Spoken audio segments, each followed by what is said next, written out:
আসসালামু আলাইকুম। আমি এই মুহূর্তে আলোচনা করতে যাচ্ছি যে কোথায় আমরা ইয়ার এবং কোথায় আমরা ওয়েন শব্দটা ব্যবহার করব। খুব চমৎকারভাবে কিছু এক্সাম্পল এবং কিছু ছবির মাধ্যমে আমি বোঝানোর চেষ্টা করছি। একটু খেয়াল করে দেখুন যে এই ইয়ার শব্দ দ্বারা আসলে কি বোঝানো হচ্ছে?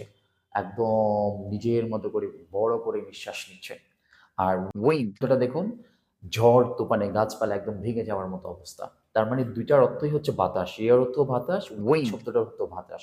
তাহলে ডিফারেন্সটা কি? একটা পজিটিভলি, একটা নেগেটিভলি ব্যবহৃত হয়। একটা হচ্ছে সতেজতার মধ্যে বোঝায়, আরেকটা হচ্ছে ঝড় তুফানের মধ্যে বোঝাচ্ছে। সো আমরা একটু ব্যাখ্যাটা একটু দেখার চেষ্টা করি যে আমাদের নিঃশ্বাস নেওয়ার সময় এয়ার প্রয়োজন হয়। আমরা যে নিঃশ্বাস নিই তখন আমরা এয়ার শব্দটা ব্যবহার করি। ওয়েন বাতাসের গতিকে নির্দেশ করে। অর্থাৎ বাতাস প্রচুর পরিমাণ যখন বেড়ে যায় তখন আমরা সেটাকে কি বলি? ওয়েন ব্যবহার করি। এক্সাম্পলের মাধ্যমে দেখার চেষ্টা করব যে we need clean air to breathe. আমাদের শ্বাস নেওয়ার জন্য পরিষ্কার বায়ু প্রয়োজন। আমরা যখন নিঃশ্বাস নিব আরকি। নেক্সট এক্সাম্পল দেখি, the wind is blowing strongly today. আজ ঝোড়ো হাওয়া প্রবলভাবে বইছে।